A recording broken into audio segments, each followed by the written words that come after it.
무술이 출신 최씨 숙빈을 향한 숙종의 총애가 깊어질수록 조선 최고의 자리인 중전의 자리를 꿰차고 있던 장희빈의 불안감은 극에 달했습니다. 게다가 장희빈의 친오빠 장희재를 비롯한 남인 세력의 끝없는 부정부패와 오만방자함은 백성들은 물론이고 숙종의 인내심마저 바닥나게 만들고 있었습니다. 자신들의 권력을 영원히 굳히기 위해 아주 끔찍하고도 무리한 음모를 꾸미기 시작합니다. 장희재와 남인 세력은 서인 세력이 역모를 꾸미고 있다고 거짓 고발을 조작했습니다.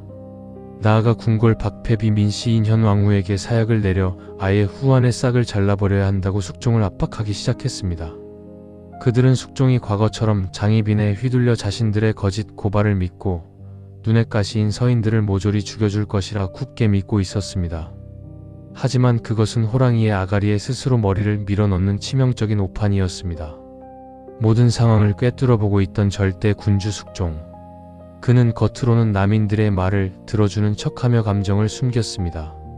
밤이 이슥해지도록 편전에 홀로 앉아있던 숙종의 내리에는 권력에 미쳐 날뛰는 장희빈의 표독스러운 얼굴과 빈방에서 정화수를 떠놓고 울고 있던 순박한 최무수리의 얼굴이 교차했습니다. 마침내 1694년 4월의 어느 깊은 밤, 숙종은 조선 조정을 핏빛으로 물들일 거대한 칼을 뽑아듭니다.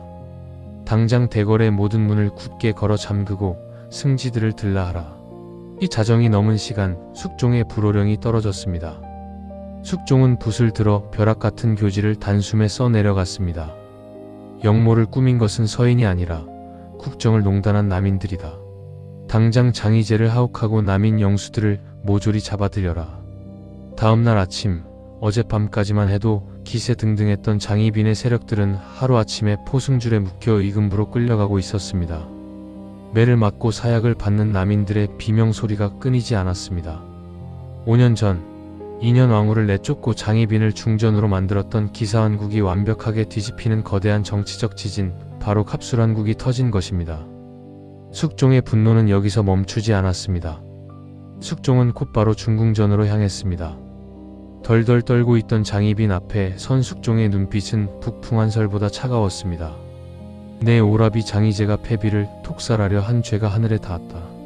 내가 감히 국모의 자리에 앉아 이 모든 악행을 방조하였으니 오늘부로 너를 중전의 자리에서 패하고 본래의 신분인 희빈빈으로 강등하노라. 전하, 이럴 수는 없사옵니다. 신첩이 낳은 원자경 종가사라 있사온데 어찌 신첩을 내치시나이까. 장희빈이 바짓가랑이를 붙잡고 오열했지만 숙종은 매몰차게 그녀를 뿌리쳤습니다.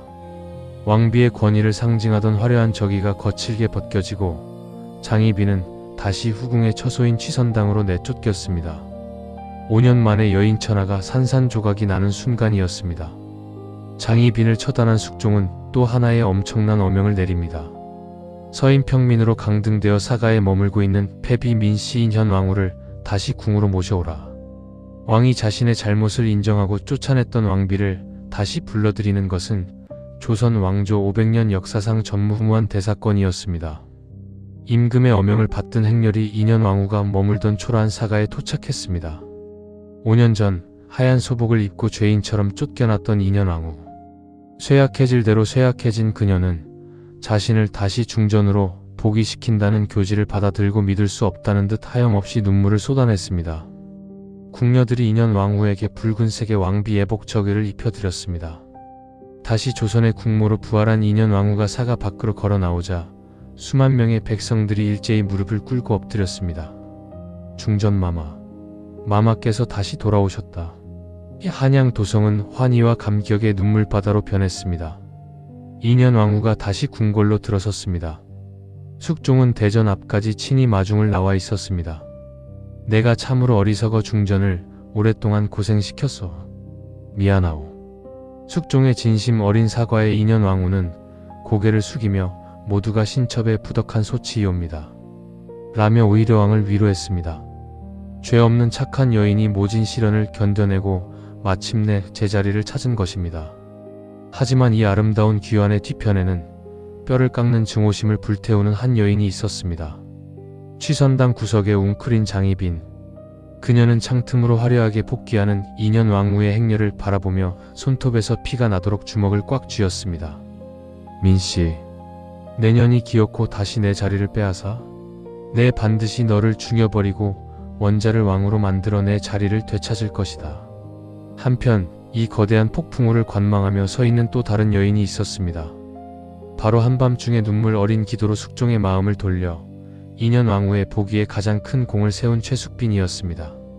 정식 후궁의 단아한 비단옷을 입게 된 그녀는 이 무서운 궁중 암투 속에서 자신과 아들 연인군을 지키기 위해 더욱 몸을 낮추고 있었습니다. 이렇게 하여 궁궐은 거대한 긴장감에 휩싸이게 되었습니다. 병약하지만 다시 중전의 자리를 되찾은 2년 왕후, 도끼를 품고 복수를 다짐하는 장희빈, 그리고 숙종의 총애를 받으며 세력을 키우는 최숙빈까지 세 여인의 목숨을 건 기싸움은 조선 왕실의 가장 비극적이고 끔찍한 결말을 향해 무섭게 달려가고 있었습니다. 권력은 영원할 수 없으며 뿌린 대로 거두게 된다는 뼈저린 진리를 보여준 갑술한국. 하지만 장희빈의 무서운 야망은 결코 여기서 멈추지 않았습니다.